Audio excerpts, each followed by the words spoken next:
En nombre de la Escuela de Historia de la Universidad Finisterra y Red Columnaria, les damos la bienvenida a esta primera jornada del seminario de Viejas y Nuevas Fronteras en América y Europa, Perspectivas Comparadas. Agradecemos a nuestros dos expositores de hoy, el doctor Stuart Schwartz, que nos expondrá de la frontera mediterránea a las fronteras americanas, los moros reales, imaginados y metafóricos. Stuart es académico de la Universidad de Yale, se especializa en historia moderna y de América Latina colonial. Entre sus numerosas publicaciones se encuentran Soberanía y Sociedad en el Brasil colonial, Vencedores y Vencidos, Visiones Españolas y Náhuatl de la Conquista de México, Todos pueden salvarse, Tolerancia religiosa y salvación en el mundo atlántico ibérico, y su más reciente libro, Sangre y fronteras, los límites de la exclusión religiosa y racial en la Edad Moderna de América Latina. También nos acompaña el doctor Ignacio Chuecas, quien nos va a exponer Periferia Portuguesa, corrupción en la frontera del virreinato peruano, siglo XVII. Ignacio es académico de la Universidad Finisterrae, especialista en historia colonial de Chile y América, y entre sus publicaciones destacan Dueños de la Frontera, Terratenientes y Sociedad Colonial en la Periferia Chilena, Isla de la Laja, 1670-1845, Hijas de la Nación Portuguesa, Endogamia e Identidades Femeninas en la Familia de Condenados como Judaizantes, Lima, 1639, La Voz de América Subterránea en la Documentación Judicial, Discursos de indígenas y de cristianos nuevos portugueses en los autos judiciales del siglo XVII. Agradecemos entonces a nuestros dos expositores y a los asistentes nuevamente por estar acá. Sabemos que este seminario se ha hecho esperar ya casi un año, pero estamos acá y les agradecemos a todos. Una vez que finalicen los dos expositores, daremos paso a una ronda de preguntas, las que tienen que ser escritas a través del chat. Bueno, muchas gracias. Comenzamos con Stuart, la presentación. Muchas gracias y agradezco mucho la oportunidad de estar entre ustedes para presentar este trabajo sobre la frontera mediterránea y las fronteras americanas y los moros, la presencia de los moros. La frontera siempre ha sido más que un límite territorial entre dos estados. La frontera usualmente significa una región de acercamientos culturales, religiosos o étnicos en la que el control es débil, la violencia común y los intercambios culturales, violentos o no, a menudo producen distintos tipos de sincretismo. La historiografía colonial en América Latina ha argumentado que los conquistadores veían la conquista de América como una extensión de la reconquista de España. Sin embargo, lo que quisiera sugerir hoy es que la experiencia de la frontera, las expectativas, los prejuicios y los miedos que se crearon en el mundo mediterráneo en contra de los moros y más tarde de los moriscos, se reprodujeron en las Indias, no solo en contra de ellos, sino también en una forma de pensar a las indígenas y en general a cualquiera que parecía estar por fuera de las fronteras culturales. Déjame comenzar en los Altos Andinos. Cada año, en celebración del Día de Santiago, santo patrón de la ciudad de los Reyes Católicos de Potosí, el cabildo despliega una bandera de seda. Supuestamente las tropas de los Reyes Católicos cargaron la misma bandera cuando conquistaron Granada en 1492. Después de este estandarte fue llevado a las Indias y acompañó a la hueste de Pizarro en la conquista y en las guerras civiles que siguieron. Al final, la bandera fue dada a Potosí, donde los vecinos se orgullecieron en la imagen de Santiago de Matamoros, que permanecía casi de manera milagrosa en la seda vieja. La bandera era un símbolo del triunfo de la fe y de la continuidad entre la conquista de Iberia y la conquista de las Indias. Y Santiago Matamoros se convirtió en Santiago Mata Indios, como en ese famoso cuadro de Perú, una transformación a menudo que se encuentra en el arte andino colonial. historia, religión y realidad política se transformaron a los moros en el enemigo arquetípico de España y los hizo el modelo para categorizar cualquier otro de costumbres o creencias diferentes o sospechosos. La alegoría del moro constante como un símbolo de enemistad fue llevado al Nuevo Mundo. Ahí se reforzó constantemente desde los púlpitos, las procesiones religiosas y las representaciones callejeras de los moros y cristianos, como aquí. Pero inclusive en estas presentaciones, el mensaje siempre fue una compleja combinación entre enemistad y admiración. Los moros eran normalmente presentados como adversarios nobles o caballerescos. A la vez, muchas presentaciones enfatizaban no en su derrota, sino en su conversión y aceptación a la iglesia y también en América. Las complejidades y ambivalencias se intensificaron en las danzas sobre la conquista que a menudo representaba los combates entre españoles e indígenas. Bueno, aquí una imagen del bautismo de los moros después de la conquista de Granada. Es un sentido así de hacer moros en moriscos. Desde 1501, los reyes católicos instalaron una política religiosa excluyente que prohibía moros, judíos, heréticos, reconciliados o conversos de nuevos conversos que migraron al Nuevo Mundo. Este fue hasta 1578, había un sistema de licencias que dejaban y relajaban las restricciones, y entonces llegaron varios esclavos blancos, es decir, moros que eran esclavizados en España.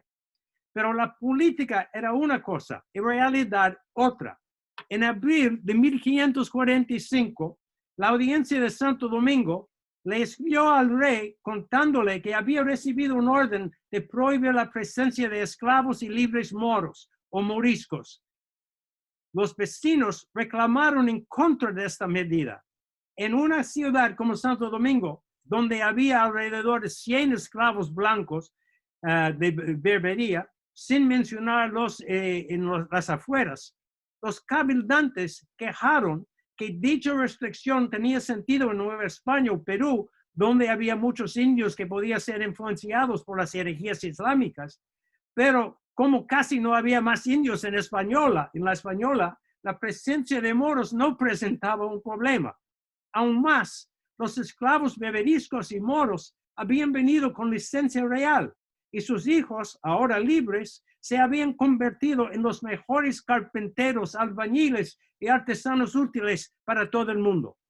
Los colonos de Santo Domingo sentían que estas leyes eran dañinas y que la audiencia y pidieron a la audiencia expresar su descontento.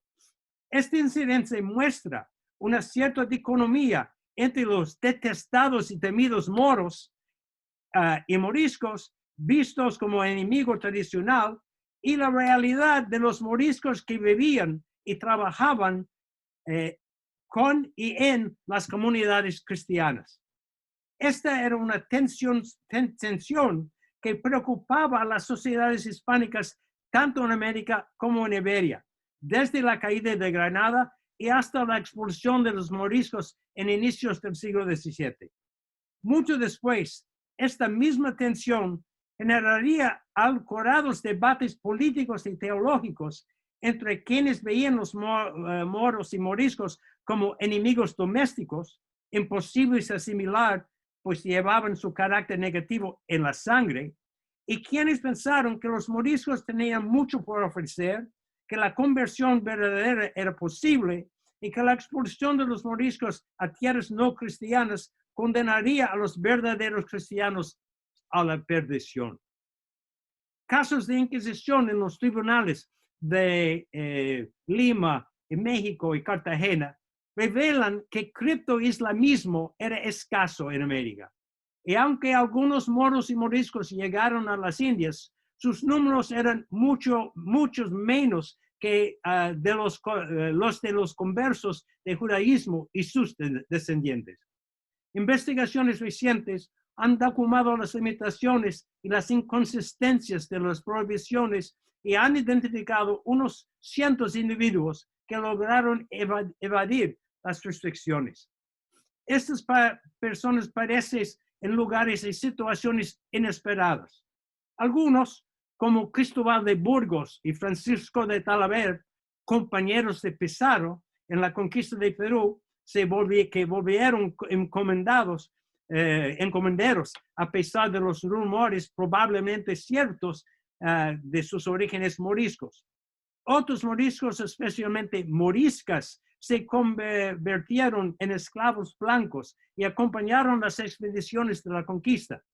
Algunas mujeres tuvieron los hijos de sus amos y una de ellas, Beatriz de Salcedo, en Perú, eventualmente se casó mientras su esposo estaba en su lecho de muerte y heredó sus indios encomendados.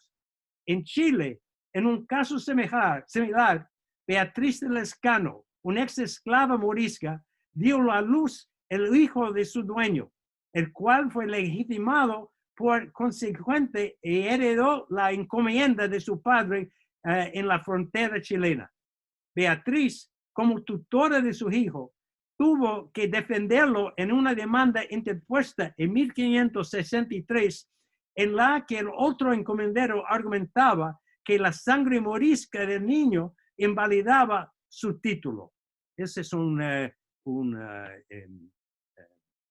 caso enorme que se encuentra en el Archivo de Indias. Aún así, no podemos estar seguros de la frecuencia de moros o moriscos en la sociedad colonial. El problema es lo siguiente. En cualquier disputa, la primera manera de denigrar a alguien era llamarle converso, morisco, pero judío, pero moro, etc. Entonces, tal menciones no indica realmente que la persona era moro o morisco. Existen algunos, pero no son todas las disputas personales y políticas cotidianas indican la presencia de los moros. Aunque los historiadores del pasado pensaron que las restricciones funcionaban, también no podemos hacer el error al otro lado de creer que todas las referencias a moros indican que la presencia de los moros. Los primeros conquistadores y misioneros españoles vieron muchas similitudes y paralelos entre la cultura y práctica de las indígenas del Nuevo Mundo y los antiguos enemigos moros. Y por esta razón, temía que el contacto de los moros con los nativos tuviera terribles consecuencias y desviaría las metas de evangelización propias al proyecto colonial. El miedo de los moros siempre superaba la realidad, pero detrás de los miedos exagerados de moros, los moros realmente representaban una amenaza. La expansión otomana al oeste mediterráneo, al norte de África, inclusive después de Lepanto, seguía siendo una preocupación. Asimismo, las acciones corsarias de los moros contra barcos españoles y asaltos ocasionales en las costas españolas también era una realidad. Entre 1580 y 1602, Ahmed el-Mansur, el sultán de Marruecos, negoció con la Inglaterra isabelina y con Don Antonio, el pretendiente portugués a la corona de Portugal, un ataque contra los intereses españoles. Y el sultán se mostró a favor de una expedición contra las Indias españolas. Él entonces ofreció su propia población como para ser los primeros colonos en las nuevas tierras conquistadas en América. Es decir, que aunque al final no hubo ninguna invasión desde Marruecos. Es claro que el Nuevo Mundo no estaba más allá de la mirada del mundo islámico. Los primeros conquistadores y misioneros encontraron muchos paralelos. Todo el mundo sabe que los templos aztecas eran llamados mezquitas, que mamelucos era el término en Brasil para mestizos, o genízaros para indios tribalizados en la frontera de Nueva España. Todos términos que vienen del Mediterráneo. La región de los indios también fue descrito por un cronista de Nueva España, Juan Suárez de Peralta, como igual de los musulmanes y de otros infieles, pues todos tenían el mismo maestro, que era el diablo. En el Caribe, por ejemplo, un reporte se quejaba que estos indios vienen tantas veces a esta isla, Puerto Rico, con sus armadas, que parecen turcos, y se han llevado tantos cautivos que muchas partes de la isla parecen abandonados. Después de la rebelión morisca de las Alpujarras en España, 1568 a 71, la audiencia de Santo Domingo le escribió al rey en 1572, expresando la necesidad que los habitantes de la isla esclavizaron a los que los habitantes de la isla de Santo Domingo esclavizaron a los caribes hostiles que habitaban las islas vecinas en acuerdo con las regulaciones y órdenes que su majestad ha ordenado para los moros rebeldes en el reino de Granada. Es decir, quería esclavizar a los caribes bajo el mismo regimiento que él usado con los moros de Granada. Entonces, este tipo de debate entre teólogos, misionarios, soldados y burócratas en las fronteras ibéricas en América era utilizando los moros como ejemplo y modelo para utilizar en las fronteras americanas.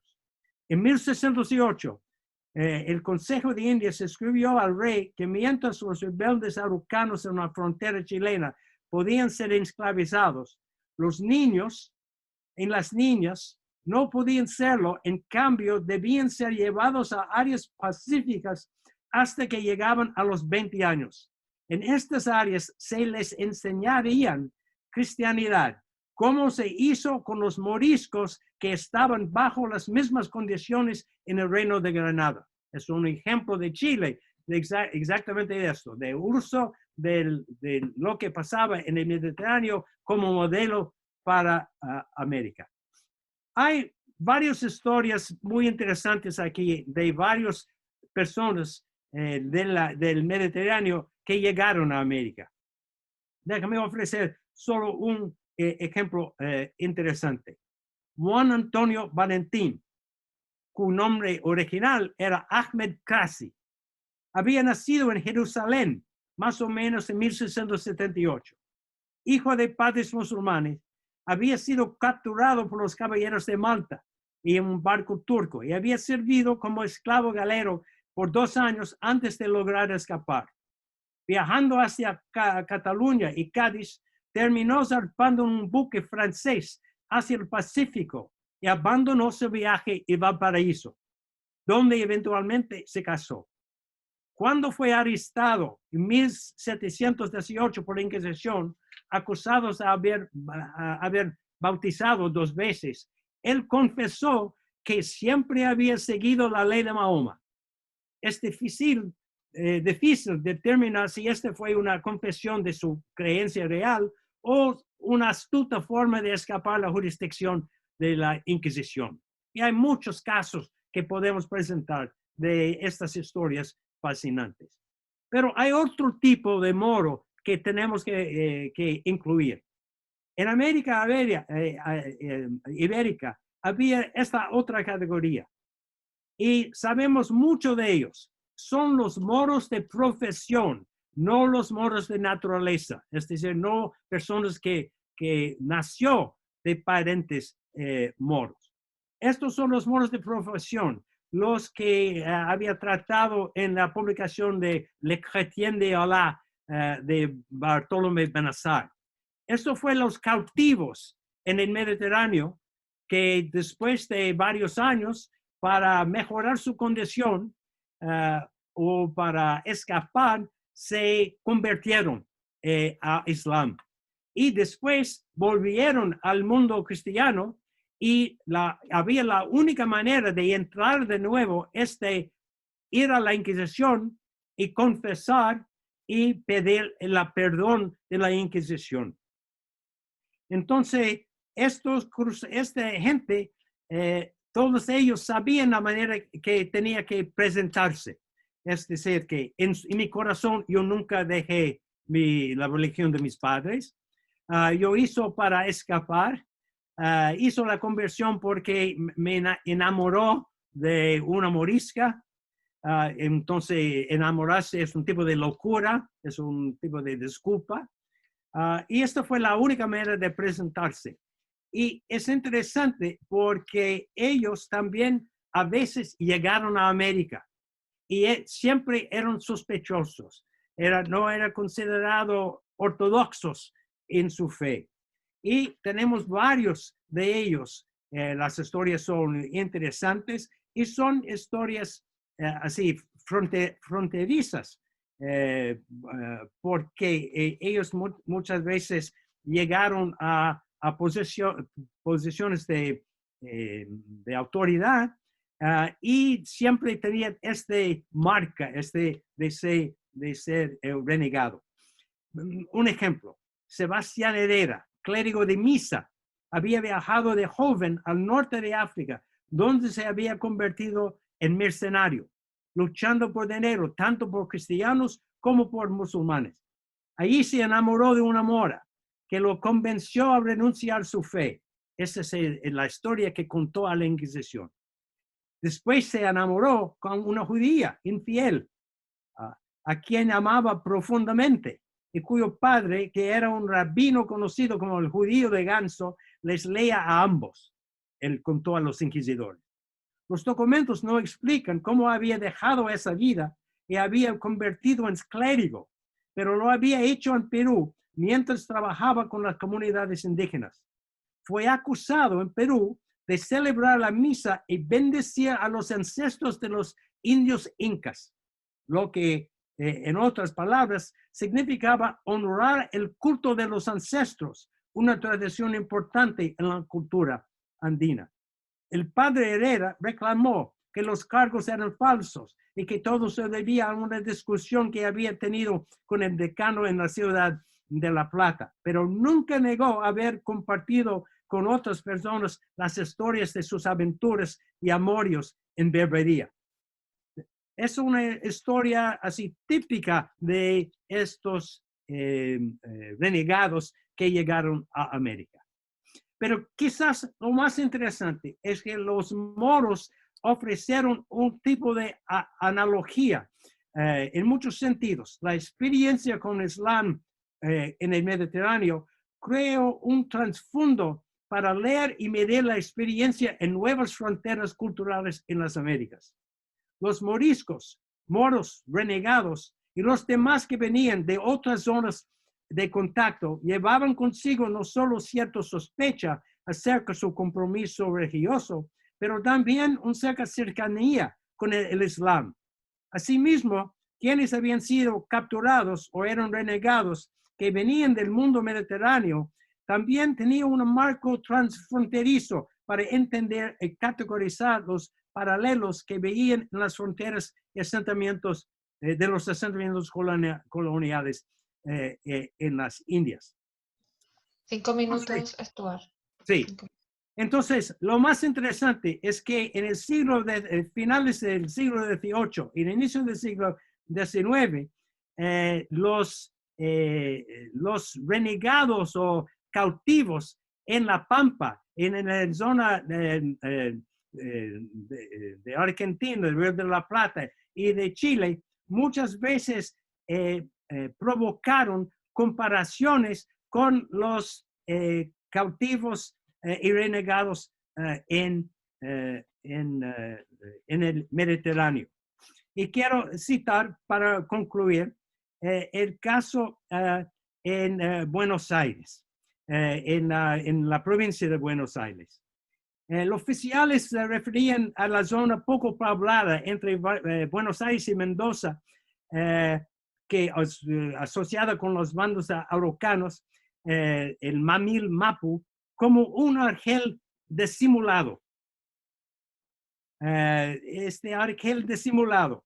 Aún así, la ira de Jerónimo de Quiroga había utilizado esta explicación para explicar al Lautaro, que era un regreso al barbarismo y exactamente cómo hacen los cautivos y renegados que quedaban con los indios en el sur de América del Sur. El gobernador de Buenos Aires recibió esta carta del Carmen de Patagones, en el sur de la provincia de Buenos Aires, hablando de los cautivos que quedaban con los indios. Son apóstatas de nuestra Santa Fe, opositores del Estado y traidores de su tierra. Se han acostumbrado al libertinaje de los indios, denigrando a la religión que profesaban.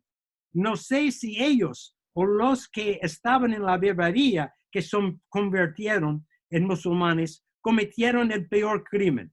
Los indios no son tan malos o contrarios a nosotros si no tuvieron a estos fugitivos de su lado, induciéndolos a odiarnos y desconfiar en nosotros. Entonces, al final, lo más interesante es que la amenaza moro no estaba ahí en América hasta el inicio del siglo XIX. Y cuando venía, al final, el gran número de moros no era cautivos o renegados, como fue Gonzalo Guerrero, el más famoso renegado que se hizo, juntóse con la resistencia maya, pero era en la Pampa Argentina y después, en el siglo XIX, con la llegada de esclavos de África Oeste, moros, a Habana y Brasil, cuando había la nueva oportunidad de producir azúcar después de la Revolución Haitiana. Había más de 400,000 africanos entre 1800 y 1840 que llegaron a América, y entre ellos muchos ex soldados moros y moros de profesión que llegaron a América al final. Muchas gracias por su atención. Muchas gracias, Stuart. Muchas gracias. Ahora dejamos a Ignacio con su exposición.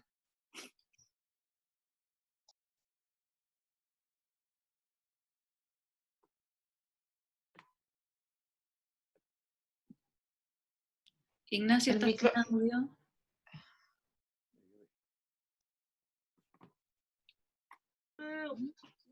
Perdón, yo ya estaba hablando y estaba sin el micrófono, así que una gran alegría poder compartir con Stuart, con todos ustedes, los resultados de nuestras investigaciones. Y agradezco especialmente también a los organizadores de este evento. Periferia portuguesa, corrupción en la frontera del virreinato peruano, siglo XVII. El 24 de noviembre de 1665, el capitán Francisco de Pasos, mercader portugués, residente en Santiago de Chile, comparecía ante el escribano Pedro Vélez para hacerle entrega en forma de testamento cerrado de un documento de exclamación en contra de las vejaciones y daños que afirmaba recibir por parte del gobernador Francisco de Meneses. En este documento el portugués argumentaba no solamente que Meneses había secuestrado el navío Santa Elena, previamente arrendado por Pasos en el Callao, a fin de conducir a aquel puerto el cebo que había almacenado en los 3 años precedentes, sino que también le hacía violencia al no reconocer los términos con que había arrendado el navío, además de haber cobrado, por medio de un testaferro, un soborno de 5.000 pesos para otorgar la licencia necesaria para el viaje al Callao.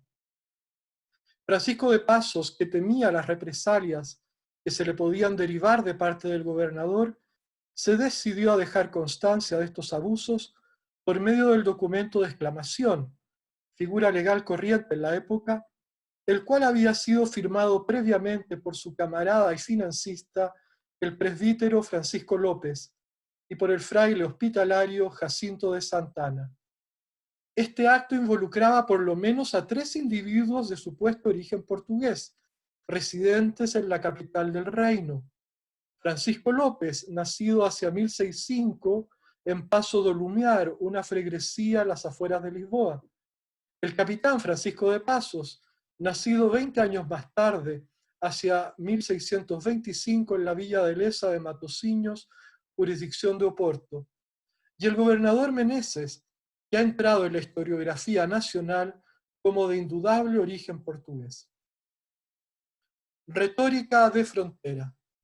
En una carta de la Real Audiencia de Chile al Consejo de Indias, fechada el 25 de abril de 1642, los señores oidores afirmaban, refiriéndose al peligro de alzamiento por parte de los indios amigos de Chile, que habían de estar envidiosos los indios amigos, pues como ya conquistados, no les dábamos lo que a los enemigos, y que faltando los indios amigos, teníamos perdido el reino, y más estando entre negros, mulatos, indios, mestizos, domésticos, y hoy entre portugueses, que son de quienes compramos todos los negros, y los que los sacan de Angola y otras partes, y los tienen en obediencia, y que nos podía acometer el enemigo de Europa por Valdivia, y el portugués por Buenos Aires, y ambos por los puertos de este reino,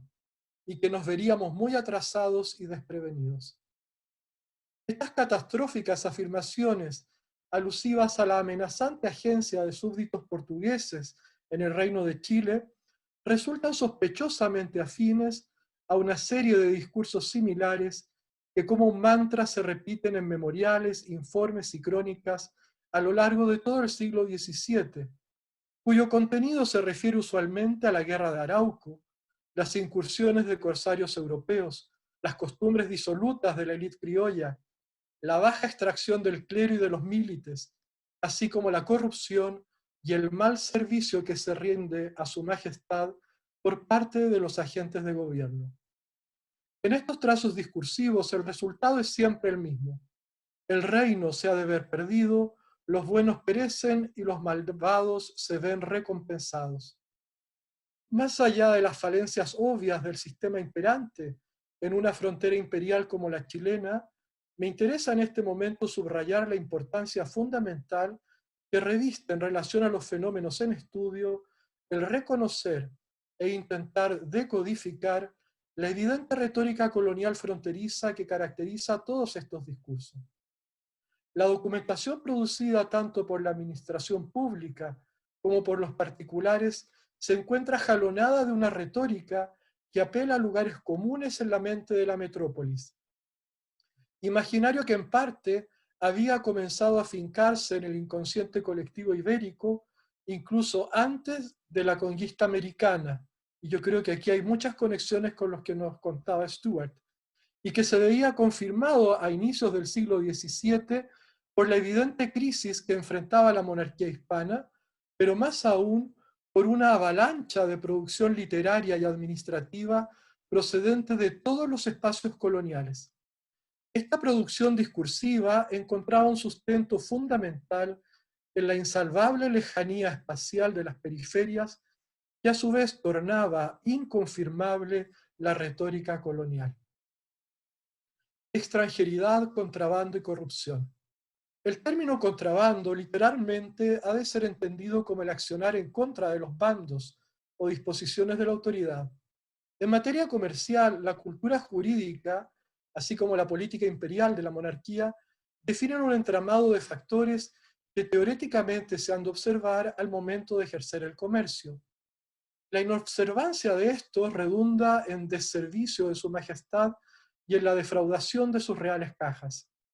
A grandes rasgos, estos bandos suelen consistir mayormente en la recaudación de derechos e impuestos aplicados a diversos niveles de la actividad comercial. Ah, deu certo, eu tava com medo de... En el marco de esta contribución me quiero referir a dos aspectos inherentes a estas formas de contravención de los bandos en relación al gobierno y su contextualización y especificidad en ámbitos fronterizos y de periferia. El primer aspecto vinculado al contrabando y la corrupción es la dimensión del comercio ilícito, como consecuencia de la presencia ilegal de los portugueses en el reino. En efecto, algo que determina la noción de extranjeridad en este contexto es la capacidad de ejercer el comercio para los no naturales. Extranjeros de los más variados orígenes pululaban en el Imperio Español, pero estos rara vez fueron sancionados por el simple hecho de ser extranjeros. El problema mayor, desde al menos el periodo tardo medieval, es la capacidad de comerciar, sobre todo a gran escala. Cartas de naturalización como las que se encuentran en el Archivo General de Indias o en los archivos municipales hispanos son casi exclusivamente permisos para comerciar.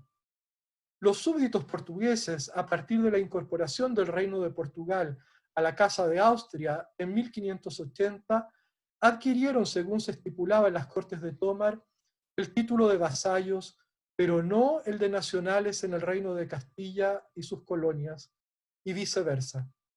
En base a esta legislación, inmigrantes del Reino de Portugal se encontrarían durante el siglo XVII entre los prohibidos para pasar, residir y comerciar en las Indias españolas.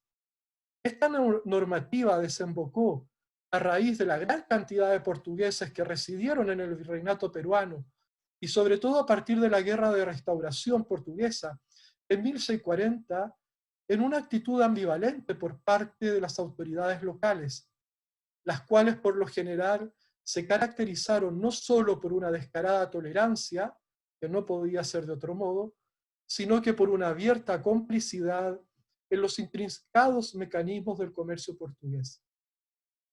Estas dinámicas quedan en evidencia en el caso de los compañeros Francisco López y Francisco de Pasos y sus actividades en la periferia chilena. En ninguna otra documentación resulta tan patente como en los dos volúmenes conservados en el Fondo Audiencia de Chile del Archivo General de Indias, en los que se archivaron miles de fojas procedentes del pleito que siguió el fiscal de Su Majestad contra los bienes de ambos portugueses fallecidos en Santiago de Chile. Francisco López y Francisco de Pasos, que habían hecho testamento mutuo en 1666, pasaron a mejor vida con solo días de diferencia en marzo de 1681, dejando tras de sí la que sería probablemente la mayor fortuna del reino durante todo el siglo. El fisco real instruye un proceso judicial a fin de averiguar un dato fundamental, la legalidad de su presencia en las Indias de Castilla. El juicio, que a fin de cuentas deriva en un desfile testimonial de toda la élite del reino, además de esclavos y criados, incluye una importante colección de documentos, testamentos, memorias, libros de cuentas, cartas hacia y desde Portugal, información de la aduana de Buenos Aires, entre otros muchos escritos. A partir de la indagatoria del fiscal, parece evidente que ambos portugueses se encontraban contraviniendo los bandos reales, pero los intereses en la testamentaria por parte de las élites locales resultan tan potentes que a fin de cuentas el albacea y heredero universal de sus bienes, Pedro de Torres, criollo, hijo de portugués y tesorero de la Santa Cruzada, apelando al juicio de extranjería ante el Supremo Consejo de Indias, consigue retener para sí una buena parte de la cuantiosa herencia. Un segundo mecanismo de contravención de los bandos reales es el pago de sobornos al gobernador en favor de licencias para exportar productos al Callao. Se trata en este caso de uno de los cargos más comunes en el juicio de residencia contra el gobernador Meneses, instruido en su contra por el juez visitador Lope Antonio de Munive. Entre los 243 cargos que se presentaron contra Meneses, una buena cantidad se refiere al cobro de sobornos de toda índole, derechos de encomiendas, licencias para comerciar, cohecho de testigos, compra de votos en elecciones de comunidades religiosas, ventas de oficios en la administración y en el ejército. Entre estos cargos se encuentran los cohechos que involucraron a comerciantes portugueses en la conducción de sus productos al Callao. En el cargo 15 se afirma que se dejó cohechar por el padre Francisco Ferreira de la Compañía de Jesús, por un monto de 1.000 pesos para la salida, y en el cargo 11 por otros 1.000 pesos para el retorno de la fragata San Miguel. En el cargo 17 se cohechó de Manuel Rodríguez por 1.500 pesos por la licencia del navío San Juan de Dios. En el cargo 18 de Francisco Díaz Pimienta por 1.000 pesos por la licencia de la fragata Nuestra Señora de los Reyes. Y en el 21 de Francisco de Pasos por 5.000 pesos por la licencia del navío Santa Ana.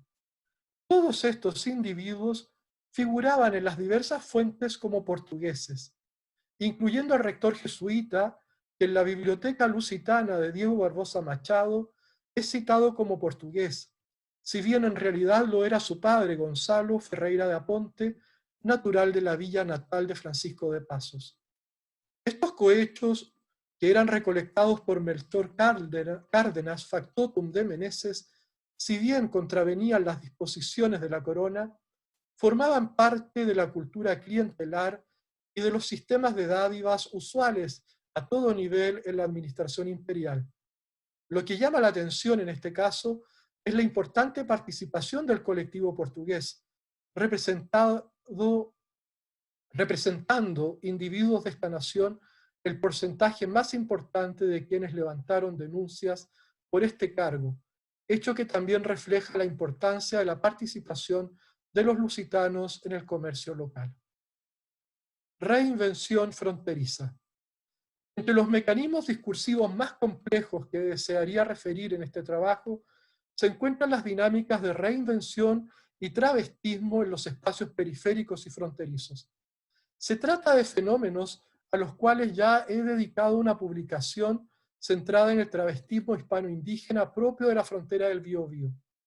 Las periferias y fronteras, en su doble dimensión de espacios caracterizados por la distancia de las metrópolis imperiales, así como por los intercambios y tratos con identidades alternativas, ofrecen condiciones que facilitan y promueven formas de reinvención y reformulación de la propia identidad cultural y social.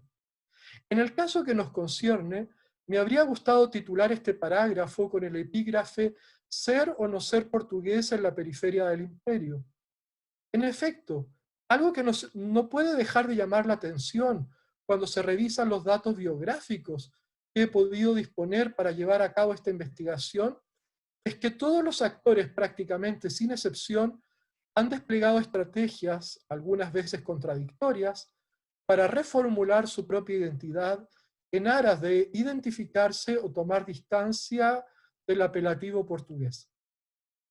Comenzando por el gobernador Francisco de Meneses, quien llamativamente ha entrado a los lugares comunes de la historia nacional prácticamente como un dato incontrarrestable que fue de origen portugués.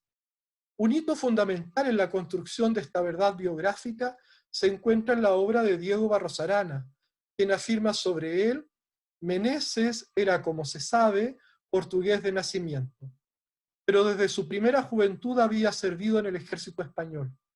En diciembre de 1640, cuando estalló la insurrección de Lisboa contra la dominación castellana, Meneses, muy joven todavía, se hallaba en Portugal, accidentalmente separado del servicio. En vez de plegarse a la causa de la revolución de su patria, huyó apresuradamente a Madrid en compañía de otros camaradas y fue a ofrecer su espada al rey de España. En esta cita de Barros Arana, todo lo que se afirma de Meneses es ficción. Desde su nacimiento en Portugal, su residencia en Lisboa, ciudad en la que nunca puso un pie, su huida a Madrid y hasta la compañía de sus camaradas. Todo eso es simple imaginación del historiador decimonónico.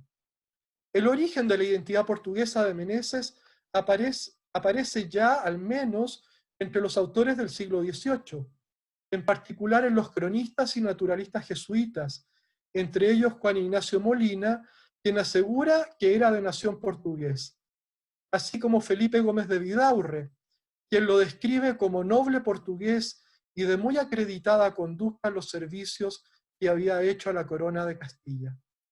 Ahora bien, es un hecho irrefutable que Meneses había nacido en Cádiz hacia 1615 y que sus padres, Alonso de Meneses y Catalina Gorbalán, también eran originarios de aquella ciudad.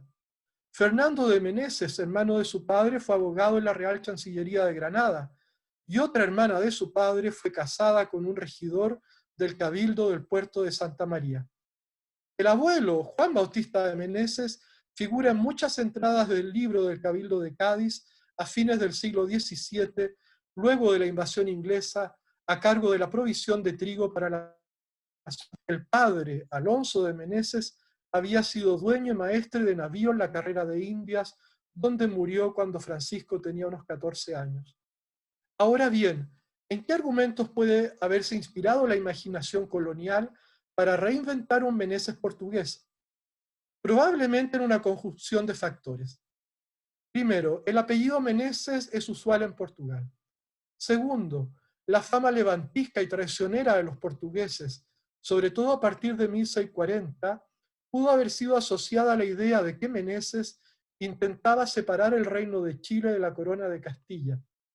Así lo afirmaba al menos el cargo 159 de su juicio de residencia, según el cual Meneses, en diferentes ocasiones y delante de muchas personas, habló con indecencia y desacato de la persona real de nuestro Señor don Felipe IV, que está en los cielos, diciendo que su majestad estaba leso, facuo, baldado y dementado, inepto para el gobierno.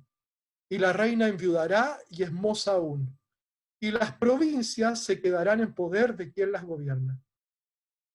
Por último, un factor que parece haber influido fue el hecho poco investigado de que Francisco de Meneses había sido nombrado heredero universal por parte del general de artillería Gregorio de Brito, héroe de la defensa de la plaza de Lérida y capitán general de la artillería de Cataluña. Este individuo nacido en Lisboa, al momento de nombrar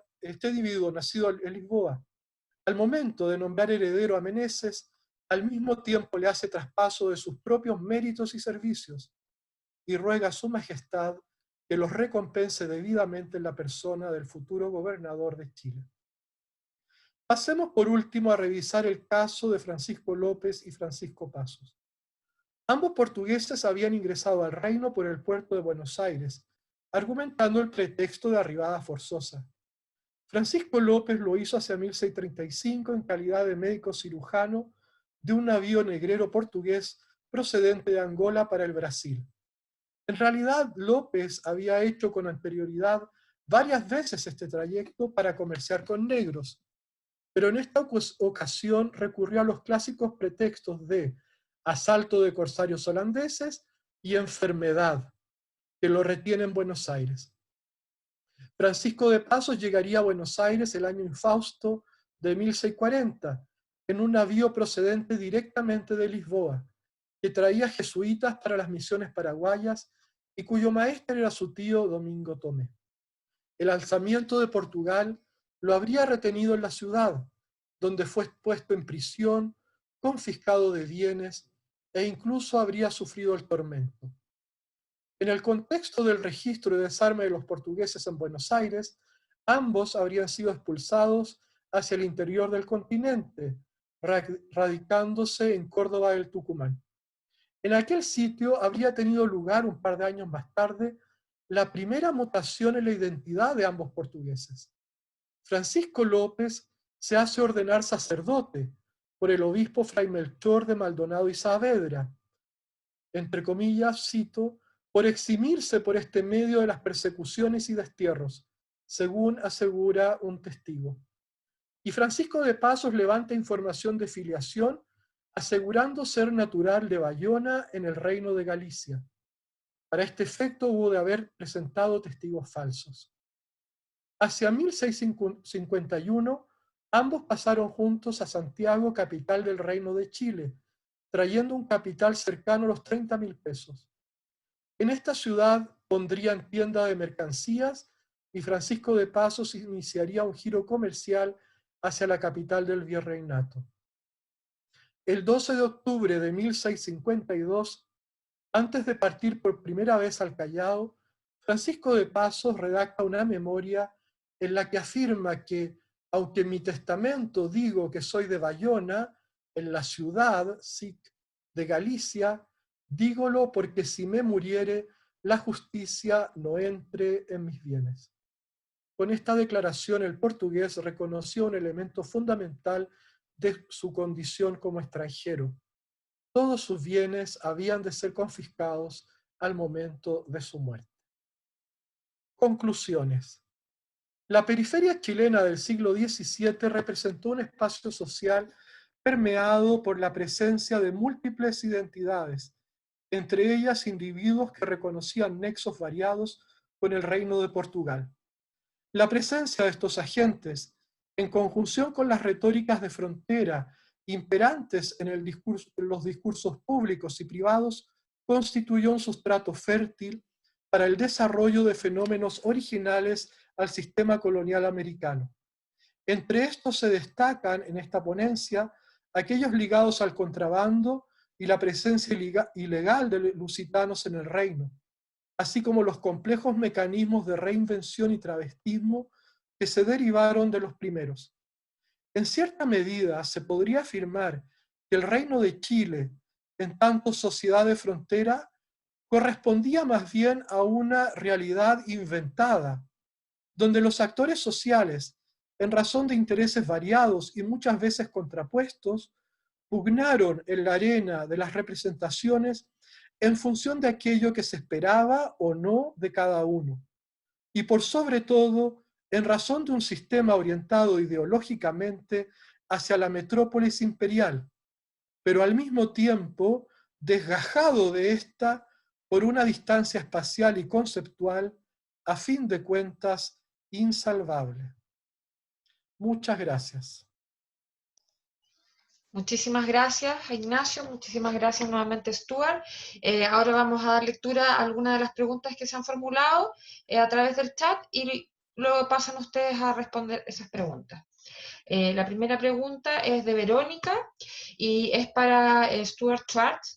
Dice, me gustaría preguntar al profesor Schwartz si hay una cuantificación de moriscos condenados por los tribunales inquisitoriales en América y cuáles fueron los posibles delitos de los cuales fueron acusados. Además, si es posible, me gustaría que el profesor hablara un poco más sobre las actuaciones de los moriscos en América. Muchísimas gracias y saludos desde Río de Janeiro. Germán, quisiera preguntar también al profesor Schwartz si ha analizado la relación de similitud planteada por muchos pensadores colonialistas entre la condición del indio y la del judío en términos de dibujar una identidad inferiorizada, como la adelanta Nathan Westphal en alguna de sus últimas investigaciones. Gracias, muy buena exposición, Ignacio, felicitaciones. No sé si hay otras preguntas, pero por el momento podemos dar paso a Stuart y a Ignacio para que respondan esas dos. Stuart, ¿comienzas tú? Tienes que, el micrófono.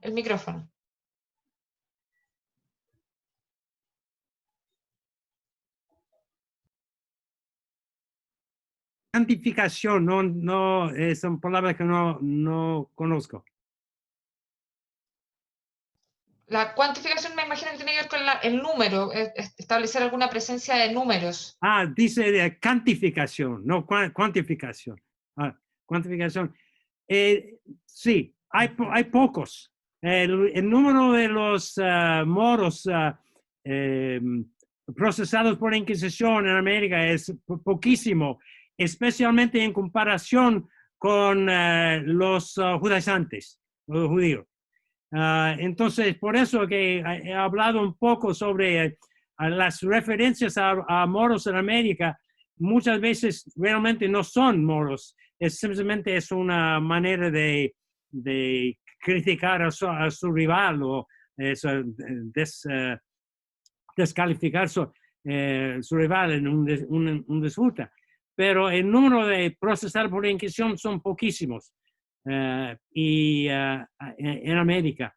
Pero al mismo tiempo hay casos que existen. El más famoso y tal vez el más debatable es el caso de Emir Segala, que viene de la historia de Potosí de Alzancio Ursúa. es un turco que vivía en Potosí, se hizo rico, riquísimo. Volvió al Mediterráneo, fue aceptado por el sultán en Turquía y fue gobernador de Argel. Y en Argel encontró un ex amigo de Potosí que era cautivo y liberó No sabemos si este es un invento de Arsancio Ursúa, un tipo de historia quijotesco, o es una realidad, pero es ejemplo de estos moros que llegaron y que vivían en América sin ser denunciados a la Inquisición. Sí. La otra pregunta de similitud por muchas a las condiciones del indio y judío. Sí, desde el inicio, desde las primeras cronistas, había una historia que los indios eran los tribus, un tribu perdido del Antiguo Testamento. Y había rabinos también que vivían en Holanda, que hizo un reportaje de encuentros en América con personas que eran judíos. Pero al final, esta era un tipo de historia más teológica que real.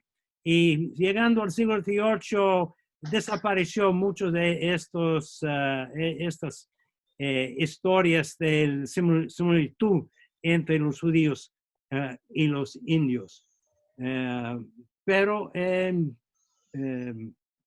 había todavía un interés en la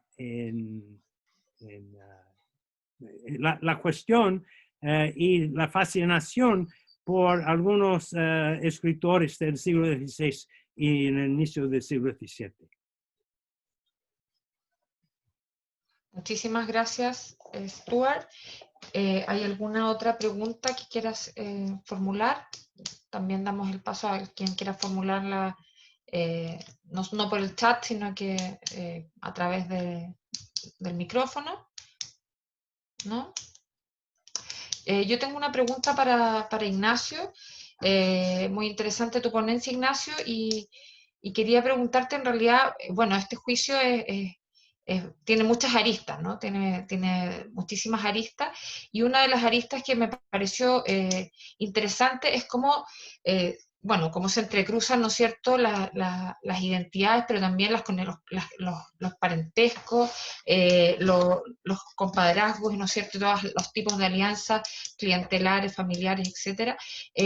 Y la presencia de presbíteros, ¿no es cierto?, y del clero también inmiscuidos dentro de este juicio de corrupción. Si pudieras un poco ahondar en ese tema, me parece bastante interesante, porque además está mezclado el tema portugués con el tema del clero, ¿no es cierto?, y este juicio político al gobernador Meneses. Eso quería preguntar. Súper. Bueno, algo que conocemos muy bien, porque al parecer fue muy usual, fue que portugueses que se encontraban ilegales en los reinos de India, se dejaron ordenar sacerdotes para justamente poder evadir la expulsión, ¿no? Fue una forma, y yo lo interpreto por eso, una forma de travestismo que les permitía evadir la expulsión. Pero claro, ellos ya venían, en el caso de Francisco López, él había sido un comerciante negrero muy exitoso. Hay que considerar que, de hecho, de todas las actividades económicas, la trata de esclavos era probablemente la que mayor, o sea, más rápidamente te permitía hacer fortuna, ¿no? Tenemos el caso de Manuel Bautista Pérez, también en Lima, portugués, judaizante, que hace mucha fortuna con la trata de esclavos. Entonces, en eso está Francisco López, y de él sabemos que comenzó esta especie de compañía de comercio con su coterráneo Francisco de Pasos, que era mucho más joven que él, y tuvieron una relación muy, muy estrecha. Pero más que nada fue Pazos el que de alguna manera continuó el giro comercial y López era el financista, ¿no? E incursionó, yo creo eso también por un tema de prestigio o de buen nombre. López va a ser tesorero, va a ser el tesorero de la catedral y también va a ser síndico de un monasterio de monjas en Santiago. O sea, va a intentar que sus actividades económicas estén más ligadas a la iglesia que al giro comercial hacia el Callao, ¿no? Yo creo que ahí también él sabe de que no es tan bueno que aparezca como comerciante. También hay una suerte de travestismo por ese lado. Muchísimas gracias. Una nueva pregunta de Adson Pineiro. Es para Stuart Schwartz. Quería preguntar sobre referencias bibliográficas para interpretar esta relación entre el imaginario y la construcción de la idea de frontera de una forma más comparativa entre la América hispana y portuguesa. Sí. Creo que no existe, no conozco un libro así, exactamente en eso, que trate de esto. Bueno, lo interesante, por ejemplo, en el Facundo de Sarmiento hay referencias a la Pampa como si fuera África del Norte, los árabes, etc. Y esto es bastante en la literatura de la época. También me gustaría mencionar varios casos de españoles que hicieron vida con los indios. No solo cautivos, pero personas como Bojorquez en Perú, que entre los chalchaquíes quería presentarse como descendiente de los incas, etc. Muchas veces los cronistas dicen que son de origen morisco o judío, que es decir, que es algo del sangre que traen de la civilización a la barbarie. El caso también de Gonzalo Guerrero, el famoso español que vivía entre los mayas y que cuando Cortés llegó recusó de volver con los españoles y hizo parte de la resistencia maya. Los cronistas siempre dicen que era de origen morisco, es decir, que es algo de sangre. Entonces es muy interesante en la interpretación y el paralelo entre los cautivos en América y los renegados en el Mediterráneo. Y los dos así en la frontera entre el barbarismo y la civilización, o entre Islam o el Islam y el cristianismo.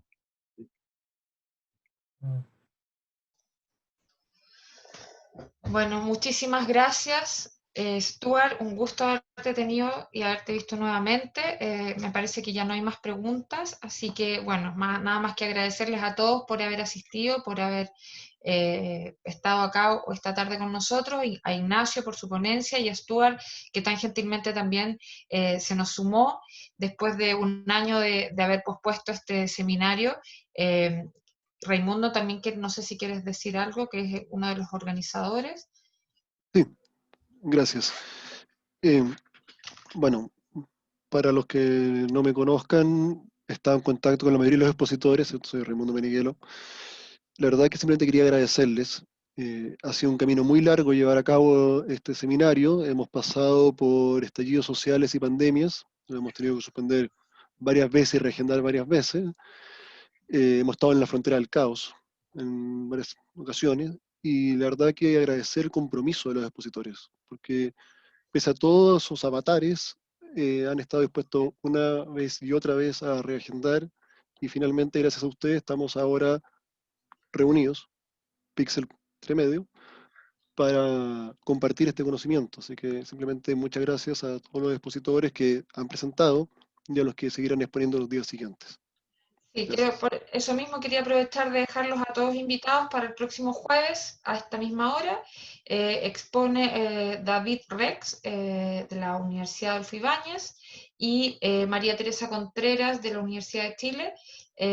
Así que nada, los dejamos a todos cordialmente invitados y muchas gracias por haberse conectado hoy día. Chao, que estén muy bien. Gracias. Ignacio. Nos Muchas vemos. gracias. Muchas gracias, Stuart, por todo. Luego, que estén bien, luego. gracias. Y un Chao, placer. chao. Muy bien. Hasta luego. Saludos. Gracias. Saludos. Saludos. Ignacio. Sí, Exacto. ¿Conoce un artículo que se llama Pánico en Indias? sí, lo conozco, es bueno. Sí, porque Meneses cabe dentro de eso. Yo creo que sí, Stuart, ahí